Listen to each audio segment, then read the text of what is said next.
quase morri quando eu tinha 16 anos de idade, irmãos. Tive um problema no apêndice, fui ao médico, fui atendido, liberado para casa, e a medicação, o tratamento foi todo errado. Eu tive que voltar à noite para ser operado às pressas, quase morrendo. A verdade é que não foi feito o devido diagnóstico. O médico não prestou atenção nas coisas que deveria prestar, os sinais que ele deveria analisar. Com isso, a gente pode aprender uma lição muito, muito importante. Se nós não pagarmos o preço para ter um foco, nós vamos pagar o custo de viver sem ele. Olhar para o lugar errado pode custar tudo para nós. Quanto que já te custou prestar atenção em algo que não era tão importante? Quanto que já te custou desviar a sua atenção para aquilo que não importava? Essa é uma pergunta profunda, porque nós lutamos por muitas coisas todos os dias. Tem muitas coisas para as quais a gente se dedica. Nós investimos nossa vida, porque nós desejamos algumas coisas, nós sonhamos com algumas coisas, mas eu me pergunto se talvez nós precisamos de todas elas. A gente olha para a prateleira de sonhos e a gente pode ver que muitos deles têm as etiquetas e a gente consegue ver o valor de cada uma dessas coisas. Mas você sabia que o verdadeiro preço de cada uma dessas coisas chama-se tempo? O tempo é o nosso maior patrimônio. A vida é uma batalha pelo tempo. A vida se resume a esse combate, onde nós vamos enfrentar todas as propostas, todas as coisas urgentes, todas as coisas que aparecem do nada na nossa vida, uma ligação, uma mensagem, uma pessoa, um problema, não sei. Mas tudo isso está concorrendo para ter um pouco mais do nosso tempo, inclusive aquilo que a gente sonha. Alguém disse assim: tudo leva tempo, e o tempo leva tudo.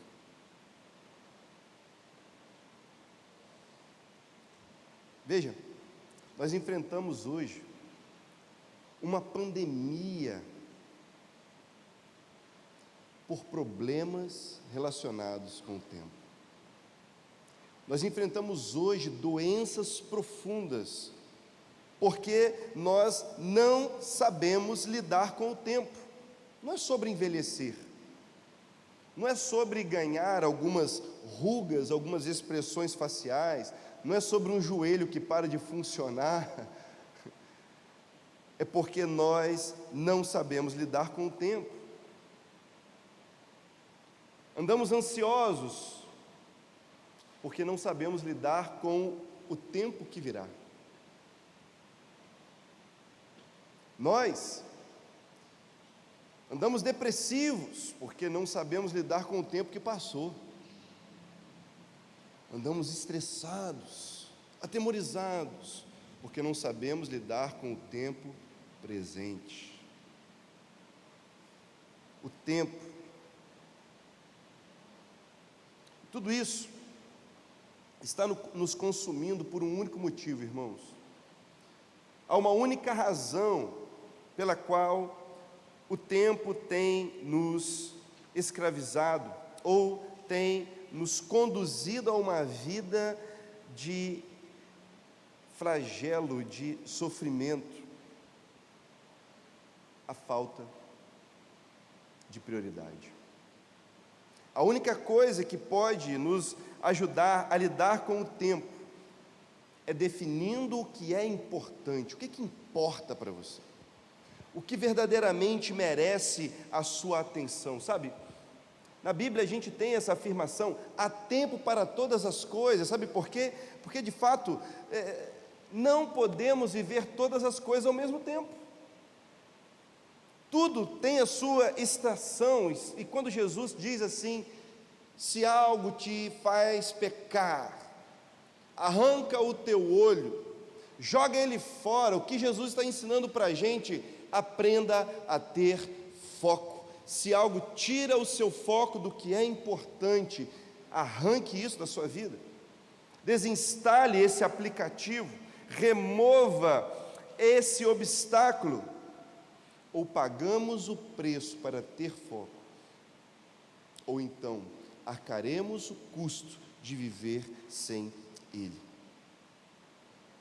Nós precisamos definir o que merece a nossa atenção agora.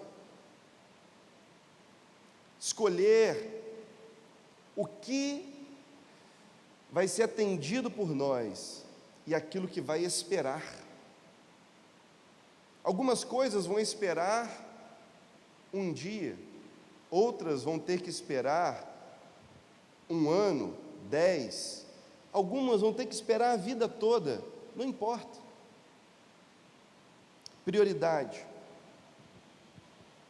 Eu sei que ao pensar sobre isso, a gente descobre que existem muitas coisas que estão nos esperando nesse exato momento. Mas a pergunta é: qual delas importa? O que está esperando por você agora e que realmente importa? Vamos ler o texto de Neemias, porque ele me ensina como nós nos posicionamos diante disso.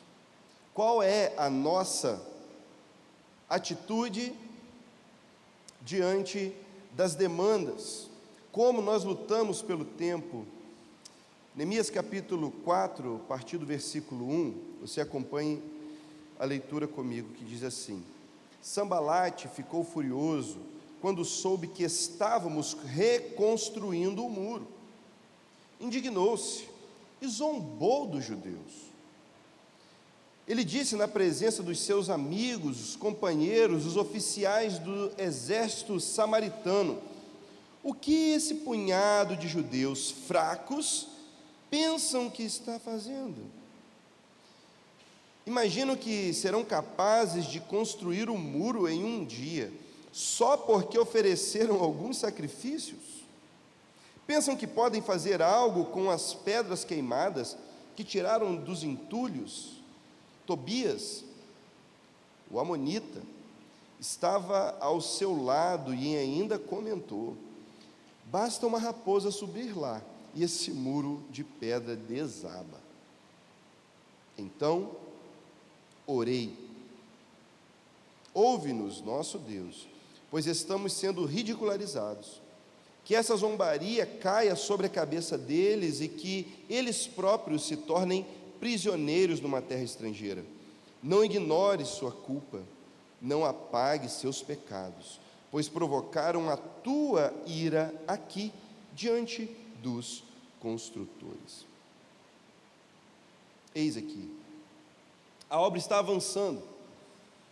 Depois de receber a visão de Deus, depois de investir naquilo que deveria ser feito, avaliar, distribuir as tarefas, vender esse sonho da reconstrução, finalmente a obra começa. As coisas começam a acontecer e isso aquece o nosso coração.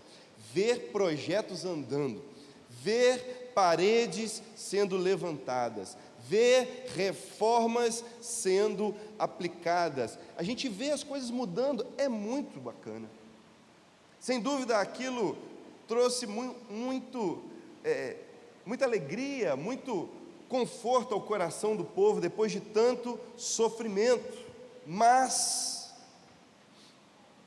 nunca se esqueça que para avançar a gente precisa conquistar um lugar que está ocupado. Avançar significa ocupar, conquistar um lugar. que está ocupado.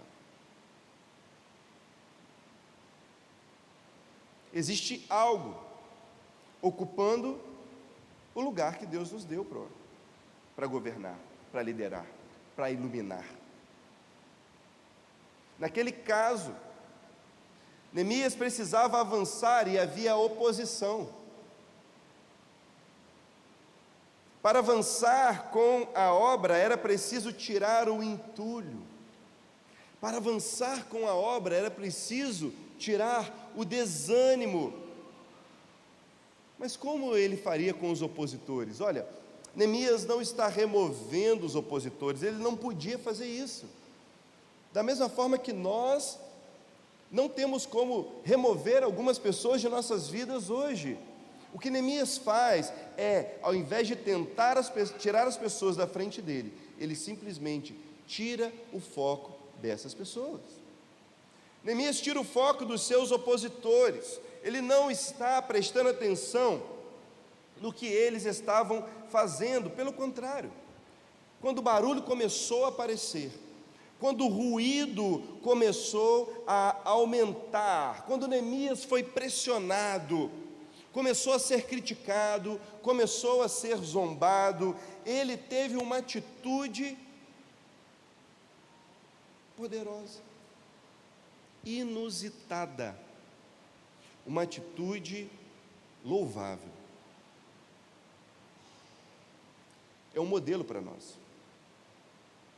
Diante da zombaria, o que você faria? Os opositores começaram a zombar.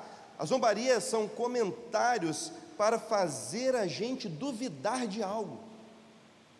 A zombaria são comentários para que a gente pense que não é capaz. Eles começaram a perguntar: o que esses fracos estão pensando? O que esse povo está achando que é? Quem eles acham que são na fila do pão? Eles não conseguem, eles não são ninguém. A zombaria é a atitude de tentar levar a gente a olhar para aquilo que a gente realmente não tem, como se essa fosse a diferença. Zombaria pode levar a gente a desistir de muitas coisas. Quantas pessoas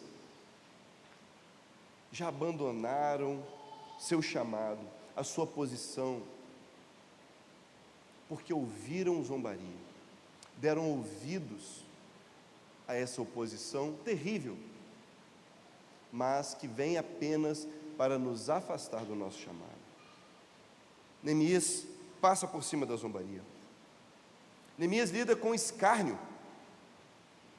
Ele não coloca os seus olhos naquilo que eles estavam falando, porque o escárnio são argumentos para nos convencer da nossa inutilidade. É pegar uma característica e começar a enfatizar uma limitação e aumentar aquela limitação e tornar aquilo algo que a gente começa a acreditar, é verdade. Não vamos conseguir. Isso daí eu não tinha pensado dessa maneira, é verdade. Concordar com o escárnio é, muitas das vezes, abrir mão da nossa fé.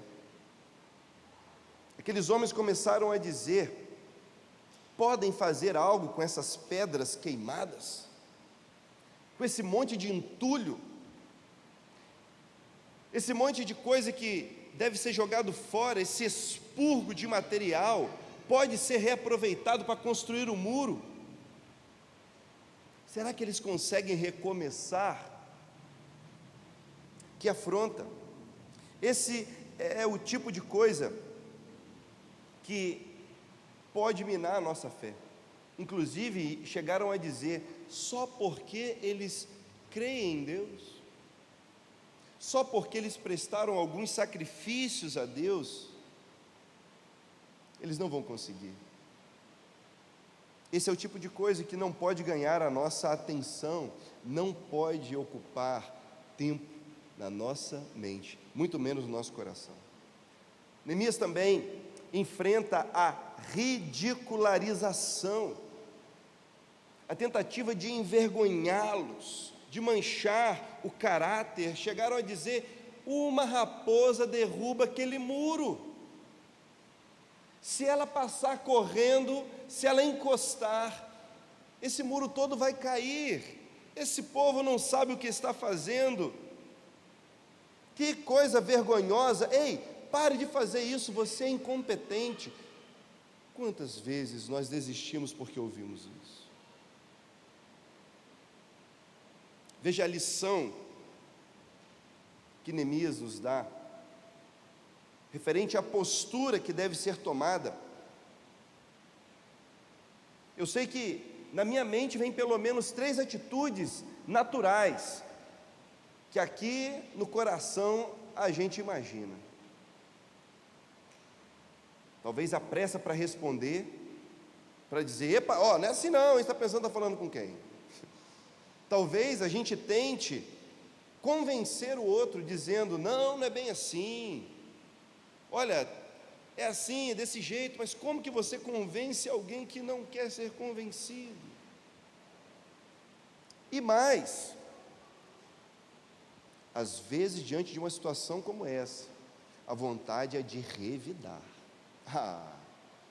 e na mesma moeda, para não deixar barato.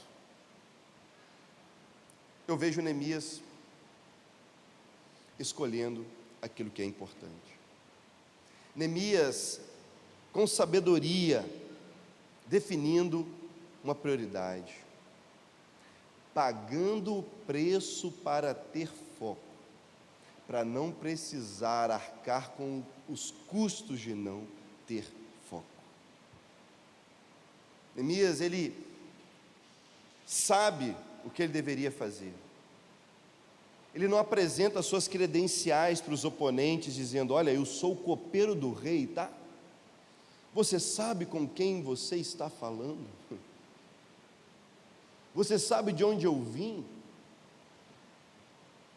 Se eu mandar um WhatsApp aqui agora para o rei, você vai ver o que vai acontecer com você. Não. Neemias não apresenta credenciais para os opositores. Neemias apresenta suas fraquezas para Deus. E isso me quebra. Ele se rende diante do Senhor em oração, diante do ruído, diante de tanta fala, diante de tanta crítica, enquanto a pressão está aumentando. Neemias dobra os joelhos e clama a Deus, nas suas limitações, com os seus problemas, com as suas dificuldades. Neemias não tenta fingir alguém que ele não é, ele simplesmente diz: Deus, olha o que está acontecendo, ouve, Senhor. Estão pegando a nossa fraqueza para nos envergonhar, estão usando as nossas limitações para nos humilhar, estão usando, Senhor, os nossos poucos recursos para fazer com que a gente desista do seu propósito. Senhor, entre em ação. Entre em ação. Talvez essa não seja a atitude natural de alguém, e de fato não é. Não é natural nós respondermos à pressão com uma atitude espiritual. É preciso desenvolver essa vida com Deus, a vida no Espírito, porque nós vamos responder de acordo com a realidade a qual estamos mais conscientes. Nossa atitude vai ser de acordo com o modelo, com a referência, com o impacto que tem maior presença na nossa vida. Se nós estivermos sob forte influência Da carne, responderemos conforme a carne. Mas se nós estivermos sob forte influência do Espírito, responderemos segundo o Espírito. Terra ou céu? Carne ou Espírito? Qual será a nossa referência? O que mais tem influenciado as nossas vidas? Sabe? Aprenda isso. Neemias traz o conflito para o seu campo de batalha. Ele não vai lutar no terreno do inimigo. Ele permanece em Deus e diz: venha lutar com o meu Deus. Ele se dobra, ele ora, ele clama, ele depende de Deus. Sabe? O inimigo tenta sempre nos fazer esquecer que Deus está conosco.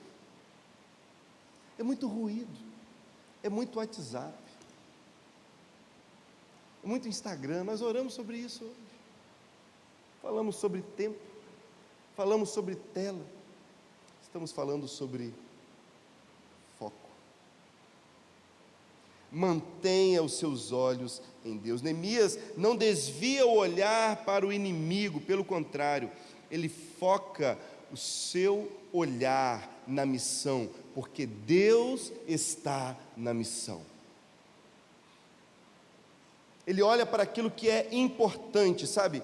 Foco é isso, queridos. Foco não é sobre fazer muito, nem é sobre fazer pouco. Foco é sobre fazer a coisa certa. E é isso que importa. Eu pergunto, qual é a coisa certa que você deve fazer hoje?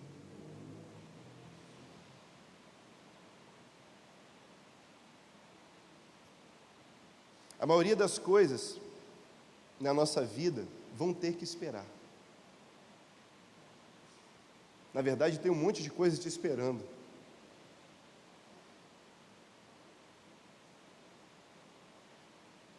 Porque, na verdade, isso é foco.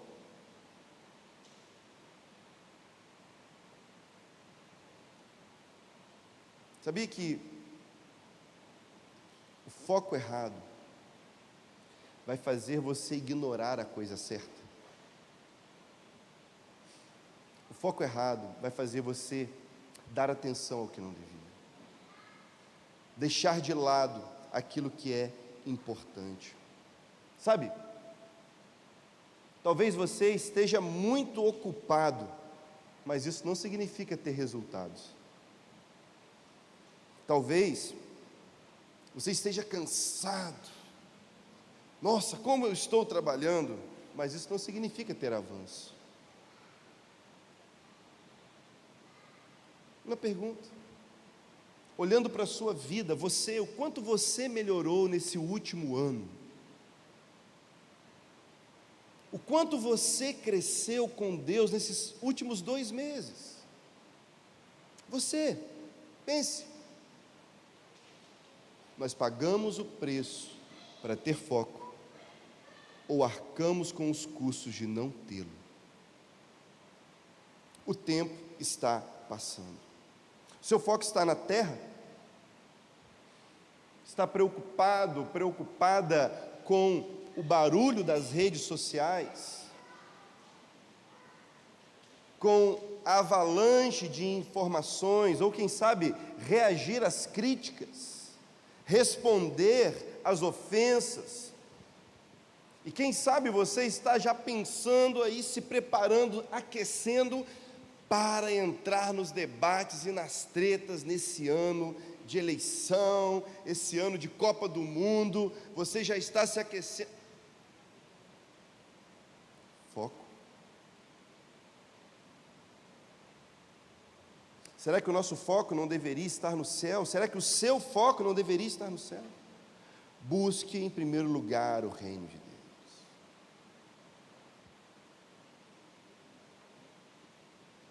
Medite diariamente na palavra do Senhor.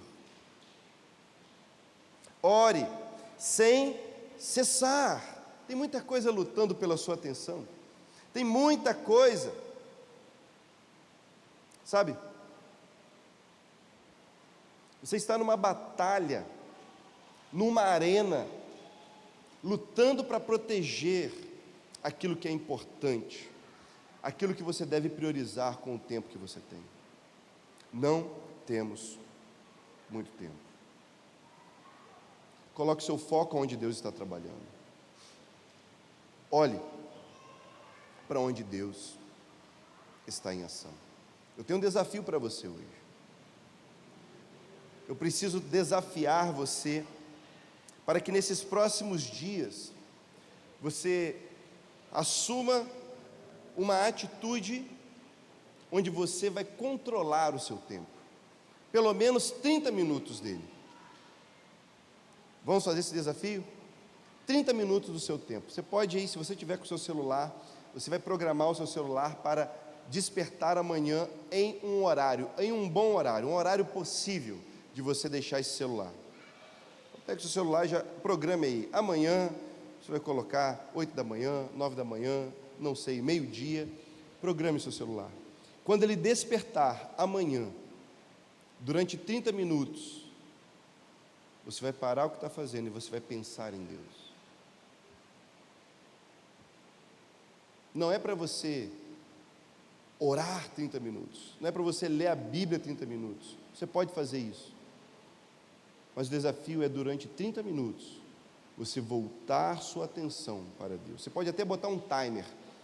Em 30 minutos ele vai despertar e você vai poder voltar à vida normal. Mas 30 minutos do seu dia,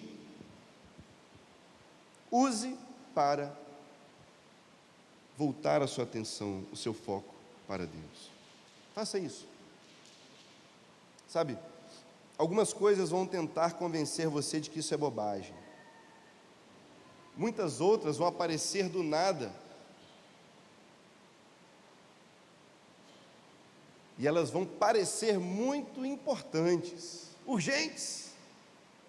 Alertas, alarmes, luzes, não se engane. Não se engane. Mantenha o seu foco. 30 minutos. Põe o seu foco no céu. Apenas essa porção de tempo, talvez até antes de dormir.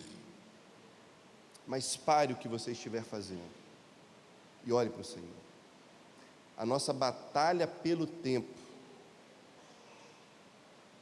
ela começa com o Pai da eternidade. A nossa batalha pelo tempo acontece quando nós estamos com Ele. É com Ele que nós vencemos. É com Ele que nós vamos prevalecer. Porque somente nos braços do Pai da eternidade que nós conseguimos vencer o tempo. Nos braços do nosso Pai é que nós somos capazes de ver para onde Ele está olhando. Mantenha seu foco nos céus. Amém? Vamos orar a respeito disso? Ou pagamos o preço para ter foco, ou pagaremos o custo de não ter. Sabe? E me preocupa porque se nós não tivermos o foco, o custo será pago pela nossa cidade. A cidade vai pagar um alto custo se a igreja não tiver o foco nos céus. Mas, irmãos, imagine se os nossos olhos se voltarem para Jesus, se a nossa vida se dedicar a Ele, se o nosso coração estiver totalmente concentrado nele. Queridos, quando uma igreja foca no céu, a missão avança rápido, as vidas são alcançadas, o inimigo vai perdendo a voz, e a gente vai vendo a cidade se iluminando pouco a pouco. É isso que Deus está chamando a gente para fazer. Você pode ficar em pé no seu lugar e aceitar esse desafio em oração junto comigo? Desafio de levantar e resplandecer. Pessoas cheias de Deus, é que ilumina uma cidade. Vamos orar. Pai, nós apresentamos nossa vida ao Senhor. Sabemos que há tantas coisas agora brigando pela nossa atenção, mesmo quando estamos aqui. E muito mais quando nós saímos desse lugar, muito mais quando nós entramos na nossa casa, quando nós estamos no trânsito, quando nós estamos trabalhando, estudando, resolvendo problemas. Senhor, ajuda-nos a nos concentrar, que haja paz em nossos corações, enquanto nós estivermos olhando para o Príncipe da Paz. Que haja em nosso coração a certeza de que vamos prevalecer mediante a tantas demandas, porque Tu és o Príncipe da Paz, Tu és o Senhor do tempo e o Pai da eternidade. Mas ajuda-nos, Senhor, a manter os nossos olhos em Ti, a arrancar aquilo que nos desvia do foco, a remover todo o obstáculo, Senhor, para que ao nos aproximar de Ti, a gente possa ver com clareza aquilo que o Senhor mesmo está vendo, para que na intimidade contigo possamos concordar com o Seu querer, com a Sua vontade, e entrar em ação, porque nos importa, Senhor, uma coisa só nos importa, uma coisa só importa e nós a buscaremos, é habitar em Sua presença, é estar contigo. Nós sabemos que todas as demais serão acrescentadas. Eis aqui a nossa vida, toma-nos, para que a cidade de Marabá seja iluminada, seja alcançada por uma igreja que tem os olhos em Deus. É a nossa oração no nome de Jesus. Amém.